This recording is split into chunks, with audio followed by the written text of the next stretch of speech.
Friends, lovers, psychonauts. Here we are with the podcast with my man, Mitch Schultz. What's going on, man? What's up, Jungle Brother? Yeah. How you doing, man? I'm doing pretty good. Yeah. So for those of you who have never been on Netflix at all ever, then you may not know that Mitch Schultz is the creator and director of DMT, the Spirit Molecule, which is one of the most wildly successful psychedelic documentaries ever to exist, I'd have to say.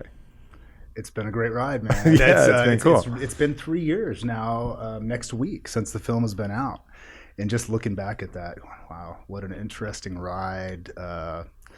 Different people, different corners of the world, and you know, now carrying forward into the work that we're doing together. That's right. It's wonderful. That's right. Yeah, and check it out if you haven't seen it. Yeah, for sure. Yeah, it's amazing. But now we got a new pony in the race.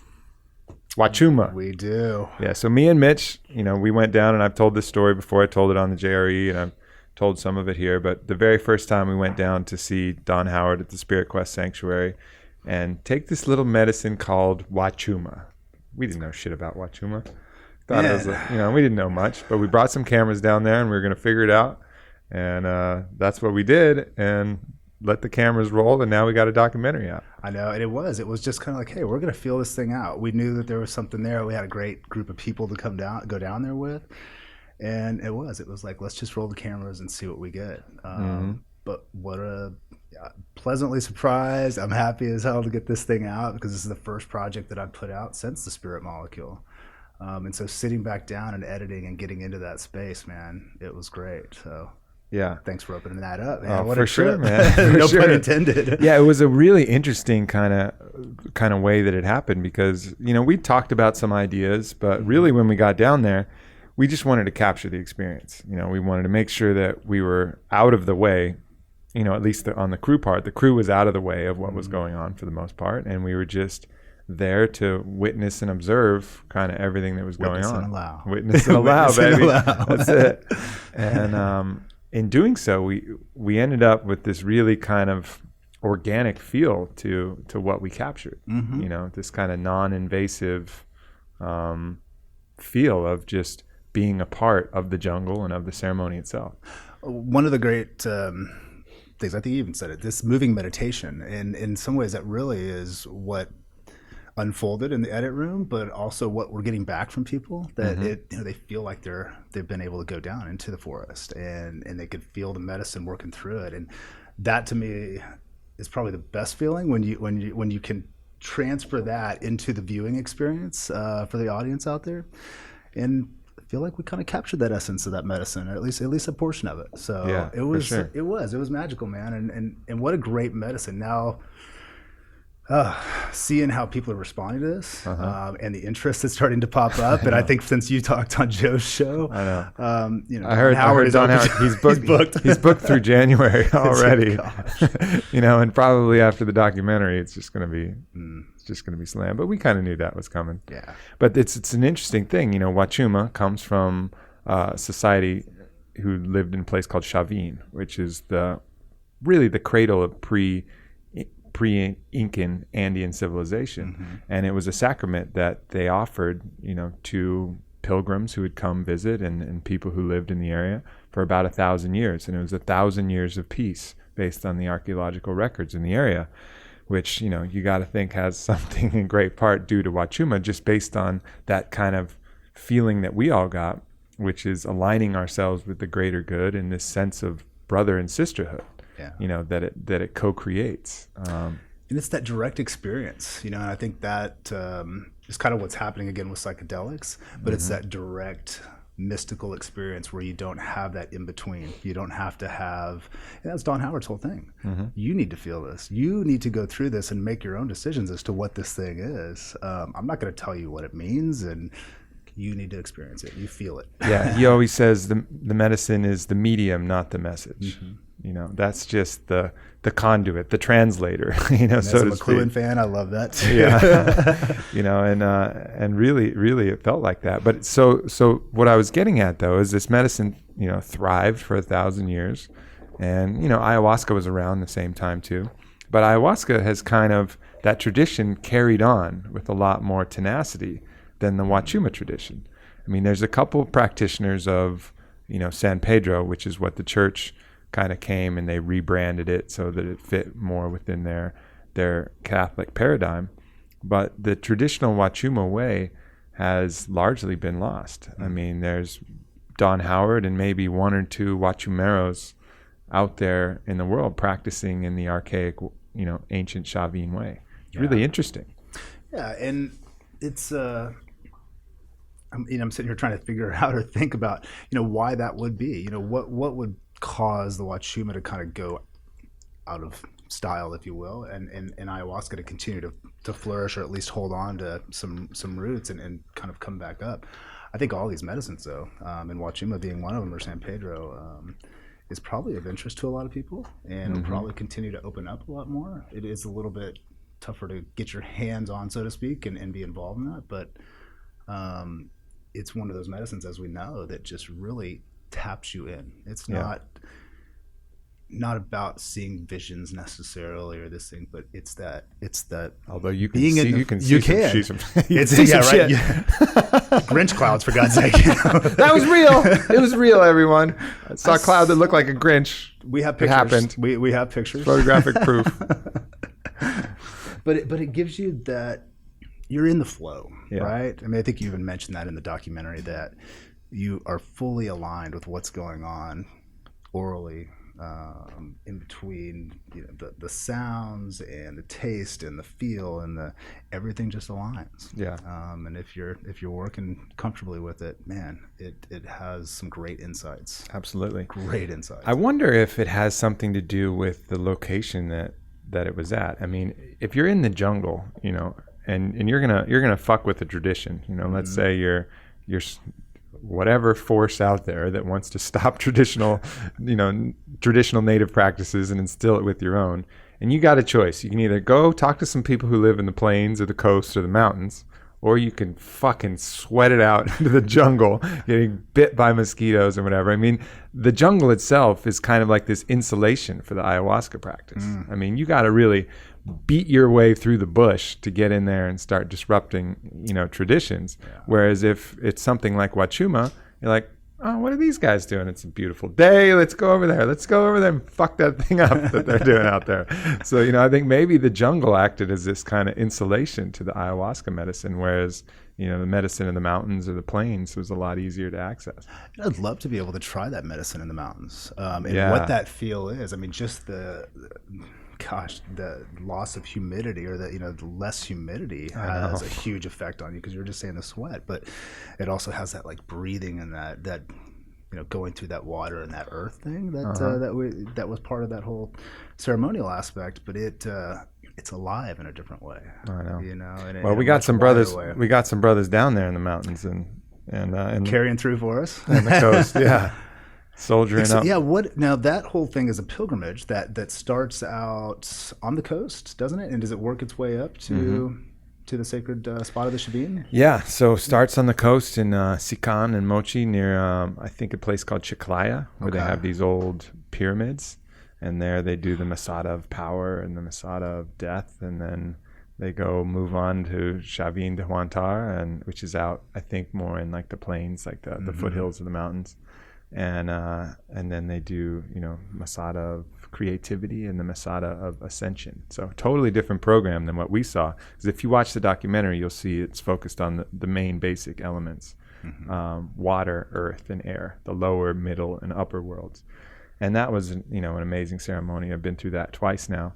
But it'd be really interesting. I couldn't make it happen this time to get down there for the pilgrimage, but it'd be interesting to feel that different environment. And and that's, if you're looking out at the world, at the possible utopia that could exist, and you have this medicine like Huachuma that really connects you to your fellow humanity and the earth itself, like imagine all the beautiful places you could do it, at a waterfall, at the top of a mountain, at all of these places all over the world, if these oppressive forces weren't restricting where we could do it. But it's what oppressive forces are you talking about? I mean, our own minds. I don't know. But yeah, it's such an interesting medicine. What characterizes that that medicine to you, if you were going to describe personally what Huachuma is for you? Yeah. To me, there's this really strong telepathic element to it, and that telepathy comes through the environment and through nature, and to me, even more so than ayahuasca does. Where even beyond the experience, and even coming back home, 2 weeks, a month later, my mind's open, and it's picking up on things maybe a second before it happens, or minutes, or even days. And there just seems to be a wider view of the world, but also a more focused view. And I know that sounds a little paradoxical, but it opens you up and also kind of brings you into this center, where that flow is just right. And compared to the ayahuasca, there is more of a cleaning out, and as it gets into your little crevices inside of you that's holding a certain energetic field or whatever, it's more of an emotional thing than the Huachuma. The Huachuma is more of this. Man, it's ineffable, brother. How do you end up putting the words to it? It's hard. I guess the telepathic element to me, I guess, is a big signature, but for the ayahuasca, it's more of an emotional cleansing and kind of cleaning out of old destructive behaviors and thought processes and stuff. So yeah, it's almost like the ayahuasca is bringing out, I think one of the reasons why ayahuasca is so effective, and that's another documentary that we have coming up because we rolled the cameras there for that. One of the reasons the ayahuasca is so effective at cleansing and is that it's working on both the physical and the psycho-spiritual elements of toxicity that you may have, those thought patterns and those things. The DMT is in there, and it's working hard on, reprogramming that circuitry that's creating these patterns and thought patterns and, grief pockets and anger pockets and whatever else you have in your psyche. It's working to release that and connect you with whatever that other thing is out there that DMT connects you with. We have a lot of terminology for that. But at the same time, the vine part, the copy, the cascabel, is going through your body and working to eliminate the physical residue of all that as well. Because I really believe in that connection between your thoughts having some, physical residue, whether it's happy thoughts having a positive residue or these negative depressive thoughts having a negative residue on your body. And it's working on both elements. And I think that's why it's like really the great cleansing medicine of the world, because it's hitting both simultaneously. You're purging everything either out of your ass or your mouth. And at the same time, it's cleaning up what's going on in your psyche. Yeah. It's looking at the two projects now and the two times that we've been down there, and now that we're in the edit room with the ayahuasca stuff compared to the Huachuma, the experience of cutting that completely different story, the feel, the look. There are going to be some commonalities there because we're at the same location, we're working with a lot of the same people, but that signature of the medicine obviously is completely different, and I think people are going to see that once the film, the Aya part comes out compared to what the Huachuma is. Just the element too of this kind of that moving meditation kind of thing, as opposed to just getting your ass kicked and cleaned out by ayahuasca, seeing the emotional dump of everything, past childhood traumas all the way up to whatever's going on currently. But just that difference in between the two edits is fascinating to me, and how that literally the medicine comes through that. Yeah. So when you're in that process, like when you were cutting DMT, did you feel? It seems like, for someone like yourself who's sensitive, you're really kind of working with the vibration of the construct that the topic is about, to a certain degree. Absolutely. Just in the speed and the pacing of let's just say from Huachuma to DMT, the DMT experience being so fast, and there's so much information and so many things just flying by you, and you're trying to just hold on to every little bit that you have just to make sense of any of it.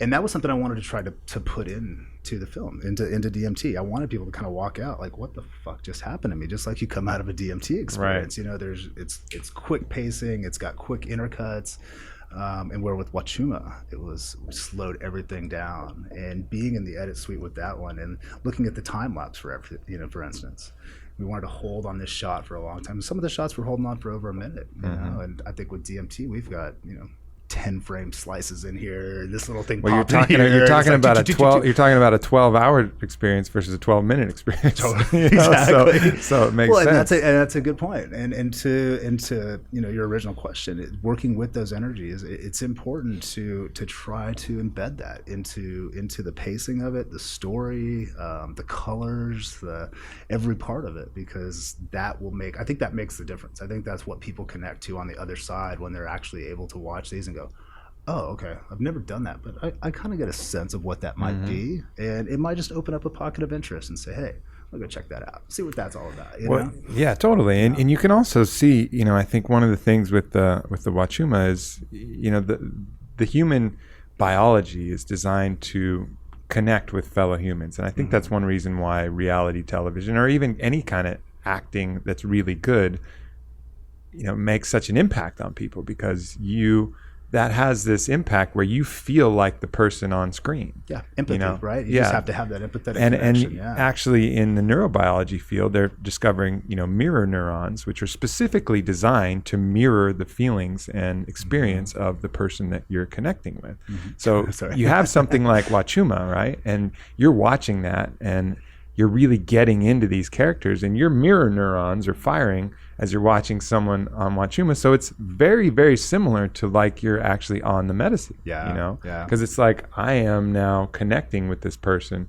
And even, things that you can't describe, subtle processes that your neurons are picking up on, through the mannerisms, through millions of years of evolution that you couldn't even put words to, are happening. And I think that's what we're seeing with people who are watching this. And and then also even looking back, being down there on set and having Jason and Donald, our camera crew, they weren't under the influence that first round. And talking about some mirroring that's going on, they were like brought right in. Jason's like, I'm high right now. I'm feeling it, and I think it was just that, being around that and just reflecting that energy right back to them and to us. And it's alive, and hopefully that makes it into the media and into the stories, and people feel that.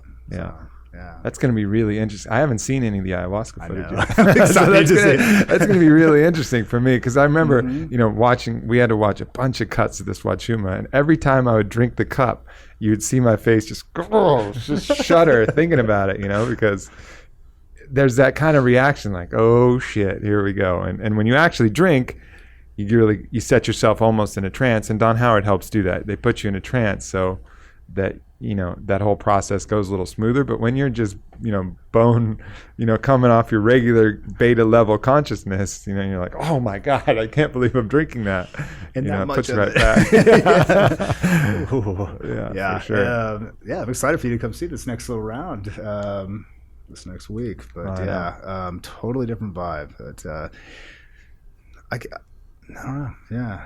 That'll be great. So we've talked, personally and a little bit on the documentary about these medicines as consciousness technologies. Yeah. And I go around, I give a little speech about consciousness technologies. But in your eyes, how do you see these fitting into a healthy society? Sure. It's a tough one, obviously, just because of the knee-jerk reaction that's already built into society, and mainly from the 60s and the LSD. And I noticed a lot of that when I went out to pitch DMT to investors. It's like, well, here, I want to make an independent doc. That's already a hard pitch, but it's about psychedelics. People run the other way. But what I think we're starting to see, and I think this is going to be the biggest, or maybe the easiest transition for some of this, is there's some very substantial healing going on. People that have post-traumatic stress that have gone through hell and are able to work through that, or at least get a glimpse of how to work through some of that. And when that starts to happen and we start to heal some of these deep traumas, not only individually, but culturally, I think that starts to open up the eyes a little bit, and people are like, okay, this has never worked before. We're trying all these different things to heal whatever psychological ailment might be with somebody. But with this medicine, people are getting back to some normalcy in their lives, whatever that is, but just more relaxed, comfortable, integrating these things, as Dr. Dan talks about, these traumas that have been part of our lives, and opening up to them and revealing them as opposed to shoving them down. It's gonna it's kind of a double-edged sword as far as what comes first. Like, okay, we're going to start seeing this healing. People are going to have to start waking up to that. And I think we're starting to see that with some of MAPS research that's actually going into third round trials, I believe, soon, and seeing a lot of this new psychedelic research opening up, and it's really based around spirituality and healing, and that I think is going to really help make the jump. It's not going to be this frivolous, hey, let's go out and get high. It's not gonna make this sell, so to speak. And when you start having relatives and family members, friends, that you can see the transformation in their eyes. It's not this, hey, I went out and did this thing, and it's like, no, there's a totally different person or your true self kind of coming out. This is necessary for society. I think it's giving that glimpse of how we can be a better culture and better people, better to each other, better to ourselves. So it's going to take time. I think looking back even over the last decade, when I kind of got back into the psychedelic side of things, there wasn't anybody talking about DMT really back then. Joe had talked a little bit about it on a show a long time ago, and besides him and Terrence, that was probably about it over a decade ago. Now we're seeing it in the New York Times, and we're seeing it all over, and that's actually pretty substantial. A decade and coming around and turning that quick, where we're having. Oh, you had a little bit to do with that last few years, I think there, Mitch. But that. It's opening up in a pretty broad way, and I think more and more people are coming to it because of the healing aspect. Yeah, I agree. And you're getting not only this kind of these stories that are like little ripples of water in a pond as one person is transformed, and then people can see that around them and they take that in, but you're also getting the hard science with, as you mentioned, MAPS, the Hefter Institute, all of these different places that are putting out hard scientific data that is really difficult to refute. It's got the safety study element. It's got all of these things. And that's really crucial.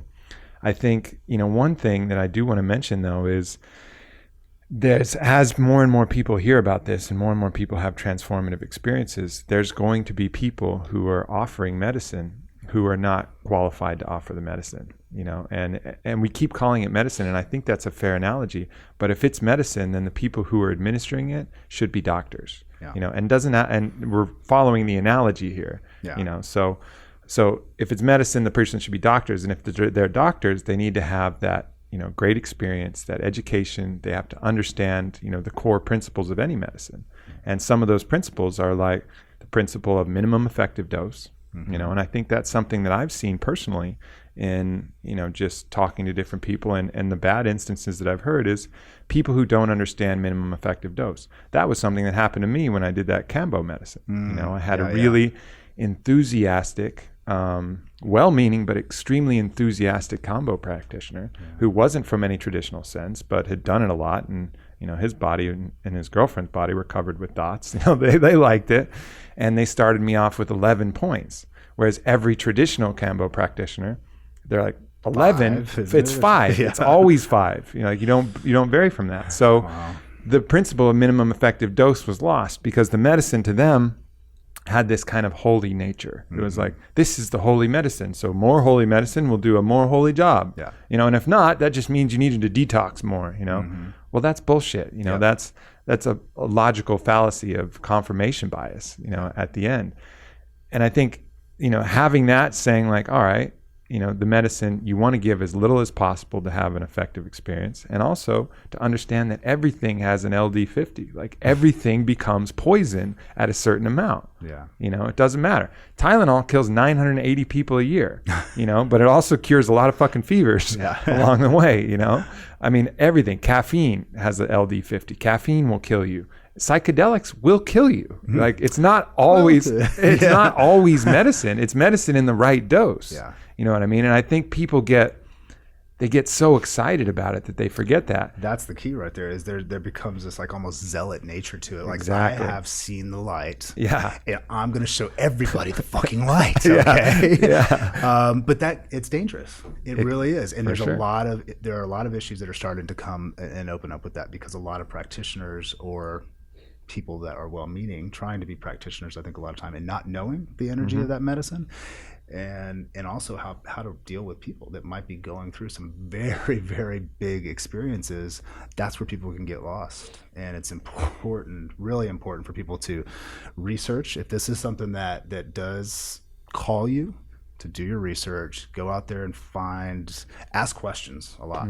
The internet is a great resource. But just doing your due diligence, right? Absolutely. You got to. And then, not only that, so all right, let's say you even get the dosing right, but in any good doctor, any good situation, there's pre-op and post-op. Yes. This is like psychic surgery here, like doing ayahuasca is like getting a fucking liver transplant or something. Like, old bad shit's coming out, new good shit's coming in, So if you're going to do that, there's pre-op and post-op. You have a fucking checklist of what medications are you on? What things are you doing? And the doctor, in this case, could be a shaman or could just be a practitioner. Doctor looks at that. Oh, is there any conflicts? Okay, you ready? All right, you're not going to want to eat anything because you might blah, blah, blah. And there's this whole pre-op, right? And ayahuasca, even psychological evaluation, exactly. Right? Not even just the meds, but exactly. Like, where are you? Where are you? What's going on?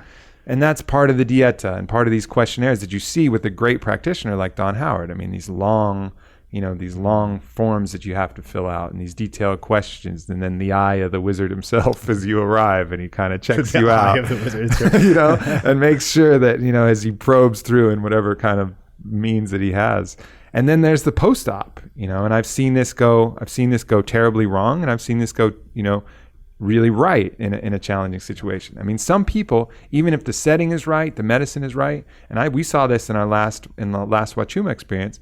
Some people are in a state where they're like two tectonic plates that just one little fracking is going to cause a major earthquake. You know what I mean? Yeah. Like any kind of probe is going to cause some major shift to happen, and that could be too much. So, down there at Spirit Quest, we had somebody in the second Huachuma session who had that. He kind of became unglued, and everybody managed the situation perfectly. And Don Howard even had one of his main guys, Ramon, who was stationed outside of this guy's room the entire night, set up a hammock outside his room, and was there 24 hours a day in case this guy had any issues. There was someone like there sleeping outside of his door. It wasn't just like, you hear in these bad ayahuasca stories where it's like, and they sent him back to their room and they found him 2 days later, It was like there was someone stationed right there. And that's how you got to do it. Just like you would in a hospital, where you have 24/7 nurses on call if something in the procedure didn't go exactly right. And I think that's what's so important. And it's also one of the reasons why you don't want to scuba dive alone, and you don't want to fucking take huge psychedelics alone too. I mean, shit can happen. Yeah. Like take this shit seriously. It can be amazing medicine. It can save people, sometimes lives, but sometimes at least a life worth living. But there's risk. It's surgery, And that's something that people should know, that these things can be a slippery slope. The integration afterwards, I think, is one of the biggest things, because when you have these huge experiences, and they can be life-changing to where your entire framework for reality is broken down. Yeah. So you have to piece that thing back together. It's not, and it took me almost 5 years to do that with my first DMT experience.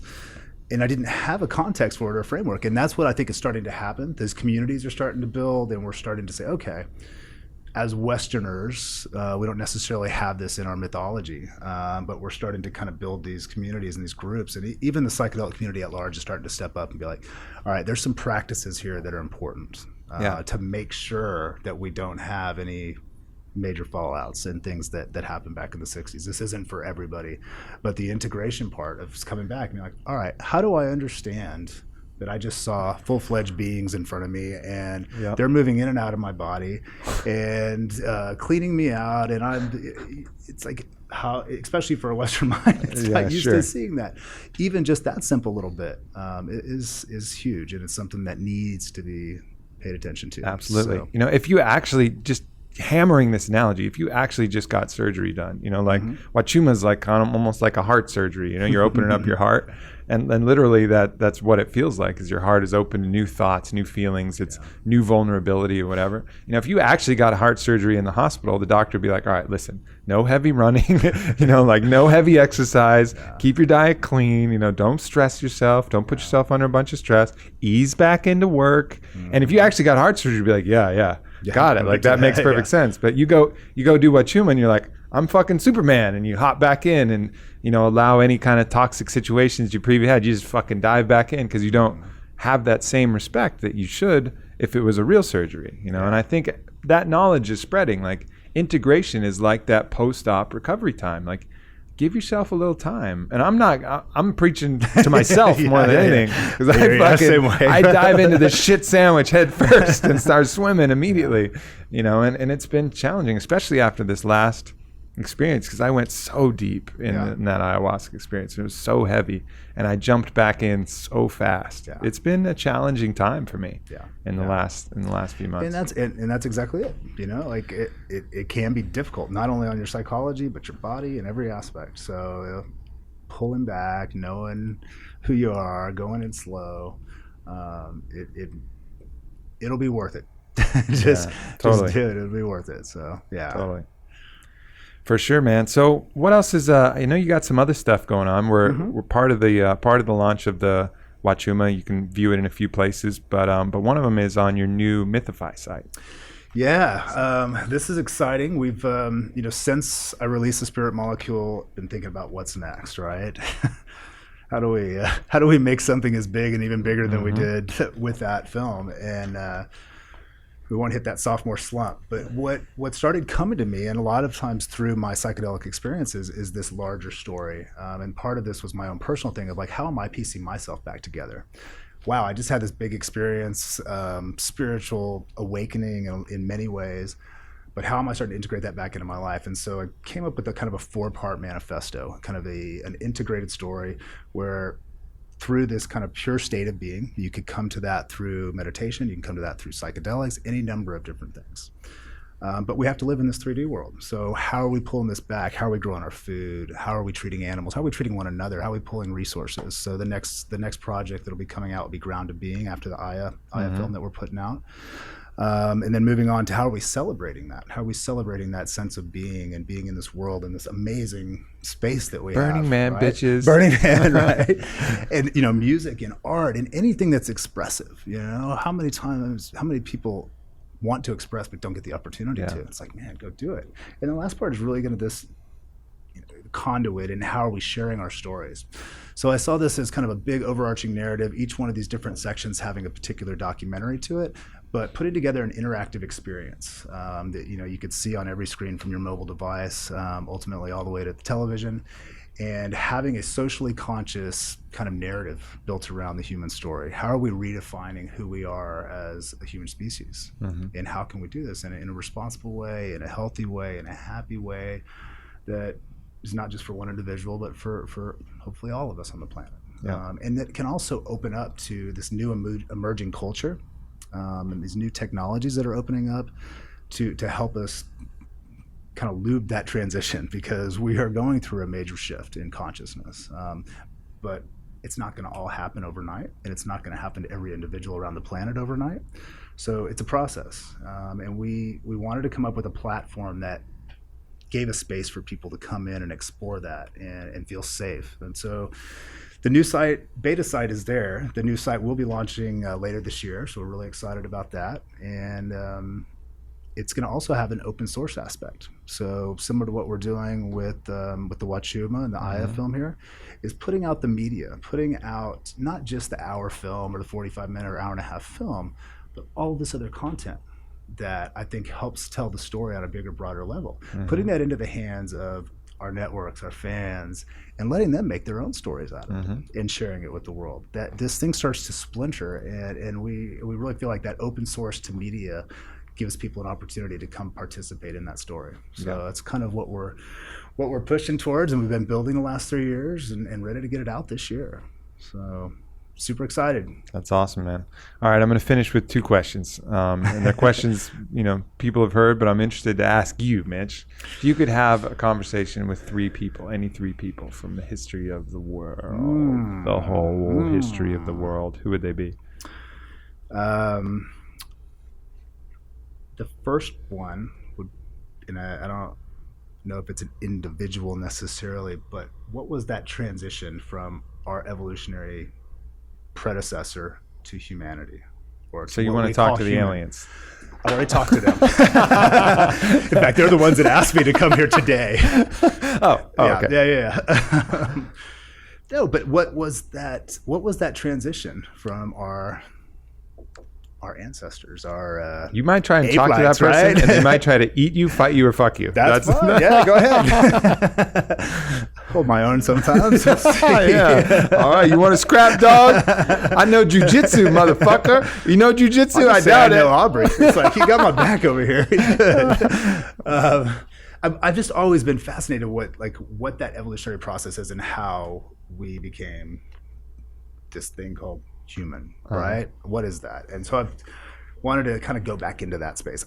Somebody else, Tesla, one of my favorites. Yeah. You know, I still blown away by this man, his insights in a lot of the horrible things that I think actually happened to him, but his stick-to-itiveness and his this is what I'm doing, and you may not understand what it is, and there's probably still a lot of science that doesn't understand some of that technology, but a fascinating character to me in history. That's two, huh? Got one more. Yeah, one more. One more. Go deep. I've already talked to this person. Yeah. And he's actually sitting on the couch back there. Steve McDonald, yeah, my business partner. So he'd be that third person, and so I get a regular conversation with him, and he helps me navigate the others. Right on. Yeah, That's awesome, man. yeah. And a question that you asked enough people. You're flipping it back on me. I love it. Okay. Yeah. If you could provide one message to all the billions of people on the world at the same time, what would it be?